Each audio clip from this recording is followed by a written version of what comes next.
Hi hello അസ്സലാമു അലൈക്കും. വ്ളോഗിൻ്റെ പുതിയൊരു വീഡിയോയിലേക്ക് എല്ലാ കൂട്ടുകാർക്കും സ്വാഗതം. അപ്പോൾ എന്തൊക്കെയുണ്ട് എല്ലാവരെയും വിശേഷങ്ങൾ? സുഖമല്ലേ? അപ്പം നമുക്കും സുഖമാണ് കേട്ടോ. അപ്പം ഇന്ന് നമ്മൾ ഒരു അറേബ്യൻ റെസിപ്പിയാണ് കേട്ടോ, മദ്ഹൂത്ത്, അതാണ് ഉണ്ടാക്കുന്നത്. അപ്പം നമ്മൾ കുറച്ച് സൺഫ്ലവർ ഓയിൽ ഒഴിച്ച് കൊടുത്തേക്കണ്. അതിക്ക് പിന്നെ കുരുമുളക് ആട്ടോ ആദ്യം ഇട്ട് കൊടുത്ത്. കുരുമുളക്, പട്ട, ഗ്രാമ്പു അങ്ങനെയുള്ള സംഭവങ്ങളൊക്കെ ഇട്ട് അത് ചൂടായിട്ടാണ്. പിന്നെ വലിയുള്ളി നമ്മൾ ചെറുതാക്കിയാണ് അരിഞ്ഞിരിക്കണത്. അപ്പം അതും കൂടിയാണ് ഇട്ട് കൊടുത്ത് നല്ലോണം ഒന്ന് വഴറ്റിയെടുക്കുന്നുണ്ട്. അപ്പം നമ്മൾ 2 കിലോ അരിയാട്ടോ വെക്കണത്. പിന്നെ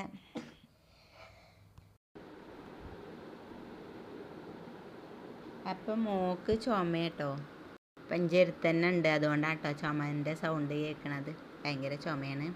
പിന്നെ ചെറിയ ആങ്ങളുടെ 22ാമത്തെ വെഡ്ഡിങ് ആനിവേഴ്സറി ആണ് കേട്ടോ. അപ്പോൾ മൂത്ത ആങ്ങളുടെ മരുവനും ചെറിയ ആങ്ങളെയും ഒരു റൂമിലാട്ടോ, ഗൾഫിൽ. അപ്പോൾ അവിടുന്ന് മക്കൾ സ്റ്റാറ്റസ് ഇട്ട് കണ്ടുങ്ങാണ്ട് ചോറൊക്കെ വെച്ച് മരുവൻ അമ്മോസാക്ക വന്നപ്പോഴത്തേന് ചോറൊക്കെ ഉണ്ടാക്കി കൊടുത്തിരുന്നു തരേ. അപ്പം അവിടെ ഉണ്ടാക്കി തിന്നു പറഞ്ഞപ്പോൾ പിന്നെ ഇവിടെ ഉള്ളവർക്ക് തീരെ സഹിച്ചൂല. മക്കൾ അറിഞ്ഞൊന്ന് അവിടെ ഉണ്ടാക്കുകയെന്ന്. അങ്ങനെയാണ് ഇപ്പോൾ ഇത് ഉണ്ടാക്കുന്നത് കേട്ടോ. അപ്പം നമ്മളെ ഉള്ളിയൊക്കെ ഇവിടെ വയന്നൊക്കെ വന്നപ്പോൾ നമ്മൾ 2-3 തക്കാളിയും അതിക്ക് കുറച്ച് കാശ്മീരി മുളകാട്ടിട്ടിരിക്കണ്. കളറല്ല കൂട്ടിയിരിക്കണം കേട്ടോ. അതും കൂടിയും കൂട്ടിങ്ങാണ് നല്ലോണം ഒന്ന് മിക്സിയിൽ അടിച്ചിട്ട് അത് ഇതിലേക്ക് ഒഴിച്ചു കൊടുത്തു. മന്തി വെക്കും പോലെ തന്നെയാണ്. പിന്നെ ഈ ഇടുന്ന അറേബ്യൻ മസാല കേട്ടോ, മന്തി മസാല, അറേബ്യൻ മസാല ഇല്ലേ, അതാണ് കേട്ടോ. അപ്പോൾ അതും കൂടി ഇട്ടിക്കണ്. ഇനി നമുക്കിത് നന്നായി ഇളക്കിയിട്ട് ചിക്കൻ മസാലയൊക്കെ കൂട്ടി വെച്ചിക്കണ്. അപ്പം നമ്മൾ അരി വേറെ വേവിച്ചണമൊന്നുമില്ല, അതിൽ തന്നെ ഇട്ടുങ്ങാണ്ട് തന്നെയാണ് വേവിച്ചത് കേട്ടോ. അപ്പം ഇതിലേക്ക് നമ്മൾ മാഗി ക്യൂബ് അതാണ് ഇട്ടത്. അതൊരു 2 കിലോനുണ്ടായതുകൊണ്ടേ 2-3-4 ഇട്ടിക്കണം. ചെറിയതാണ്, അപ്പോൾ 4 ഇട്ടിക്കണം കേട്ടോ. അത് പൊട്ടിച്ചിടാൻ വീഡിയോ എടുത്തപ്പോൾ പൊട്ടിച്ചിടാതെ അതിലിട്ടിട്ടാണ് ഓർമ്മയായത്. അപ്പോൾ ഞാൻ ഇതുകൊണ്ടൊന്ന് ഇളക്കി കൊടുക്കുകയാണ് കേട്ടോ. അപ്പം അങ്ങനെ ഇനി നമുക്കിത് നന്നായി ഇളക്കിയിട്ട് ഇനി നമുക്കിതിലേക്ക് മസാലയൊക്കെ തേച്ച് വെച്ച ആ ചിക്കൻ ഇട്ടുകൊണ്ട് ഒന്നും കൂടി നന്നായി ഇളക്കിയെടുക്കുക. ചിക്കൻ ഒരു 3/4 ഭാഗം വേഗമായിട്ടാണ് കേട്ടോ അരി ഇടുന്നത്. നമുക്കിതിലേക്ക് ചിക്കൻ ഓരോന്നായിട്ട് പെറുക്കിയിട്ട് കൊടുക്കാം കേട്ടോ.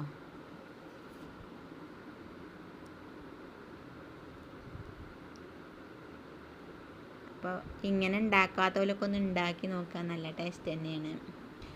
പിന്നെ മന്തി പോലെ തന്നെയാണ്, മന്തി വെക്കണ പോലെ തന്നെയാണ്. അപ്പം അങ്ങനെ അറേബ്യൻ ഫുഡുകളൊക്കെ ഇപ്പം ഇങ്ങനെ. അപ്പം നമ്മൾ മന്തി വെക്കുമ്പോൾ ചോറ് നമ്മൾ വേറെ വെച്ചങ്ങാണ്ട് ഇതിക്ക് അങ്ങനെ ഇട്ട് കൊടുക്കുകയാണല്ലോ. പക്ഷേ ഇതങ്ങനെയല്ല, നമ്മൾ അരി ഇതിക്കാണ്ട് ഇട്ട് കൊടുക്കുകയാണ് കേട്ടോ. എന്നിട്ട് ഇതിൽ കിടന്നങ്ങാണ്ട് പിന്നെ ഇതിൽ നമ്മൾ ഉപ്പിടാൻ മറന്നീനു. അപ്പം നമ്മൾ ഉപ്പിട്ട് കൊടുക്കുക കേട്ടോ. ഉപ്പ് കുറച്ചിട്ട് ചിക്കനിൽ നല്ലോണം പിടിച്ചണമല്ലോ, അപ്പം അതിന് വേണ്ടി ഉപ്പിട്ട് കൊടുത്തേക്കണ്. ഇനി നമുക്ക് ചോറ് അരി ഇതിലിട്ടുങ്ങാണ്ട് ഒന്ന് നല്ലോണം ഇളക്കി ഇതിൻ്റെ മസാലകളൊക്കെ പിടിച്ചിട്ട് പിന്നെ നമ്മൾ സാദാ അരിക്ക് ഒരു പാത്രത്തിൽ അളന്നതിൻ്റെ ഇരട്ടിയാണല്ലോ എടുക്കുക. അങ്ങനെ തന്നെയാണ് കേട്ടോ. അതിന് വെള്ളമൊക്കെ അങ്ങനെ തന്നെയാണ് എടുത്തേക്കണത്. അപ്പം ഇനി നമ്മൾ ചിക്കൻ എല്ലായിടത്തും ആയി. ഇനി നമുക്കിത് ഇതിലേക്ക് നാരങ്ങ, നമ്മളെ ചെറുനാരങ്ങ ഉണ്ടല്ലോ, ഉണക്ക ചെറുനാരങ്ങ, അതിട്ട് കൊടുക്കുക. പിന്നെ കുറച്ച് ക്യാരറ്റ് ഉണ്ടായിരുന്നു, അത് ചെറുതായി അരിഞ്ഞ തന്നെയാണ്, അതും കൂടി ഇട്ട് കൊടുക്കുക.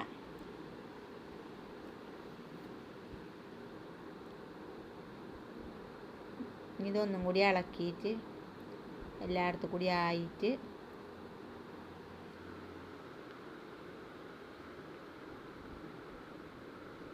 ഒരു ഏകദേശം ഇങ്ങനെ ഇളക്കി കഴിഞ്ഞാൽ എല്ലായിടത്തും കൂടി ആയിന്ന് കണ്ടഞ്ഞ് നമുക്ക് ഇതിലേക്ക് നമ്മൾ കേകി വാർക്കാനൊക്കെ വെച്ച് ഈ അരി അത് കൊട്ടിക്കൊടുക്കാം കേട്ടോ. ഈ അരി ഇട്ടുങ്ങാണ്ടും ഈ അരിയിൽ എല്ലാ ഭാഗത്തും നമ്മളെ മസാലകളൊക്കെ ഒന്ന് ആകണ വിധത്തിലൊന്ന് ഇളക്കിയിട്ട് പിന്നെ നമുക്ക് ചൂടുവെള്ളം ഒഴിച്ചു കൊടുത്താൽ നല്ലതാണ്. അളന്ന് വെച്ച വെള്ളം പച്ചവെള്ളം ആയാലും കുഴപ്പമൊന്നുമില്ല കേട്ടോ. അപ്പോൾ അങ്ങനെ നമ്മൾ ഇതിനുള്ള വെള്ളം ഇവിടെ മാറ്റി വെച്ചിക്കണം കേട്ടോ. പിന്നെ അളന്ന് മാറ്റി വെച്ചിക്കണം. അപ്പോൾ ഈ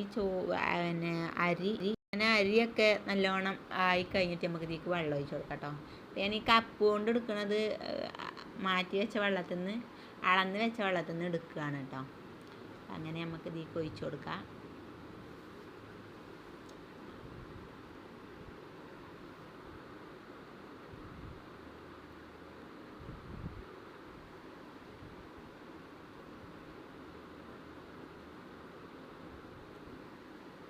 അപ്പോൾ ആദ്യമായിട്ട് കാണുന്നവരൊക്കെ ഒന്ന് സബ്സ്ക്രൈബ് ചെയ്ത് സപ്പോർട്ട് ചെയ്യുക.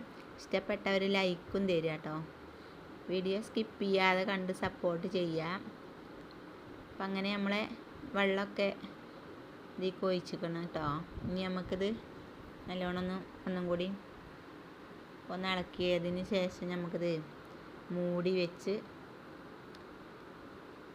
വേവിച്ചാം കേട്ടോ. അപ്പം നോക്കുമ്പോൾ ഉപ്പ് കുറച്ച് കുറവുണ്ട്. അപ്പം അങ്ങനെ ഇച്ചിരിയും കൂടി ഉപ്പ് ഇട്ട് കൊടുക്കുകയാണ്. വെള്ളം കൂടി ഒഴിച്ച് കഴിഞ്ഞപ്പോൾ ഉപ്പ് കുറവുണ്ട് കേട്ടോ. അങ്ങനെ ഉപ്പൊക്കെ കറക്റ്റായി. ഇനി നമുക്ക് ഇതിലേക്ക് ക്യാപ്സിക്കനും കൂടി ഇട്ട് കൊടുക്കാം.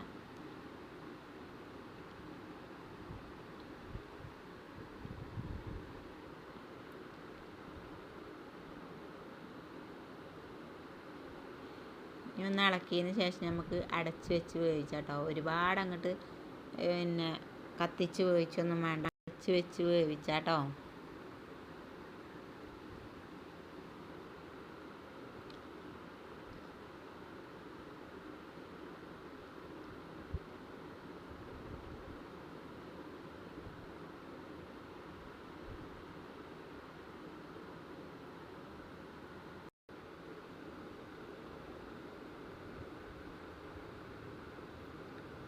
എത്ര ഇട്ടിട്ട് ഉപ്പ് അങ്ങോട്ട് ശരിയാവണില്ല. അപ്പം ചോറ് ഇതിൽ തന്നെ ഇട്ടതായതുകൊണ്ട് ഉപ്പ് ഇപ്പം തന്നെ നോക്കിയതാണ്.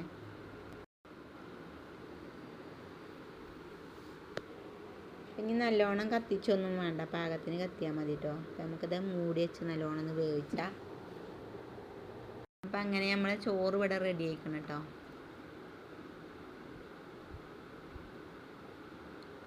അപ്പോൾ വീഡിയോ ഇഷ്ടപ്പെട്ടു എന്ന് വിചാരിക്കണ്.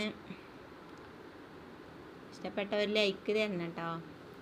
എല്ലാവരും സബ്സ്ക്രൈബ് ചെയ്യാതെ കാണുന്നവരൊക്കെ സബ്സ്ക്രൈബ് ചെയ്ത് സപ്പോർട്ട് ചെയ്യുക. ഈ ബിരിയാണി നിങ്ങൾ എല്ലാവരും ഒന്ന് ട്രൈ ചെയ്യണേ. ഭയങ്കര ടേസ്റ്റാണ്. പനി ആയതുകൊണ്ട് സൗണ്ടൊക്കെ പോയിക്കണം കേട്ടോ. അപ്പം ഇന്നത്തെ വീഡിയോ ഇത്രയൊക്കെ ഉള്ളൂ. ഇഷ്ടപ്പെട്ടു എന്ന് വിചാരിക്കുന്നു. വീണ്ടും ഒരു വീഡിയോ ആയിട്ട് വരും വരെ അസ്സലാമു അലൈക്കും.